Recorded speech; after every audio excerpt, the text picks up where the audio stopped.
Баршаңызға сәлем. Ең алдымен каналыма тіркеліп қоңырау батырмасын басып қоюларыңызды сұраймын. Үйде майлы шашты қалай кетіруге болады?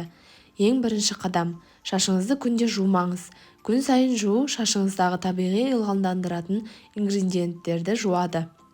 Егер бұл табиғи майлар мен ингредиенттер үнемі жуылып тұрса, бас терісі жасушалары қорғаныс реакциясы ретінде одан да көп май мен ылғалдандырғыштар шығару арқылы жауап береді. Сондықтан шаш майлы болады. Күнделікті жуудан аулақ болыңыз.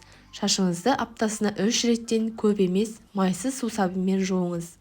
Майлы шашты жақсартатын ең жиі қолданатын масканың бірі майда теңіз тұзы.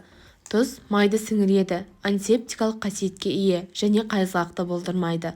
Тұзды масканы бөліктерге бірнеше минут бойы жағыңыз және жеңіл пилинг әсерін алу үшін бас терісін аздап уқалаңыз, жылы сумен жуыңыз. Кефирден майлы шашқа арналған маска. Кефирден, сүзбеден сіз майдың құрамына қарсы жақсы шаш маскасын аласыз. Оны шаш тамырларына жағып, массаж жасап, қалпақ киіп немесе орамалмен орауға болады. 20 минуттан кейін жуыңыз. Қышадан майлы шашқа арналған маска. 1-2 ас қасық құрғақ қыша жылы сумен сұйылтылып, бас терісіне жағып 15 минуттан кейін жуылады. Қыша терінің артық майын кетіруге және майдың бөлінуін қалыпқа келтіруге көмектеседі.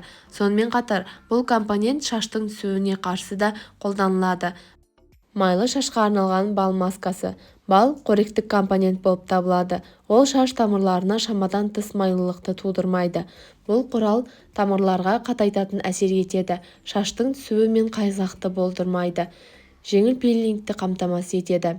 Сіз жай ғана бас теріңізге бал жағуға немесе лимон шырыны мен алоэ верамен араластыруға болады. Масканы бас терісіне ақырын жағыңыз, 15 минутқа қалдырыңыз. Содан кейін жылы сумен шайыңыз. Сіздермен бөліскім келген осылар еді. Видео пайдалы болған болса, каналыма жазылып пікір қалдыруды ұмытпаңыздар. Келесі видеода кездескенше.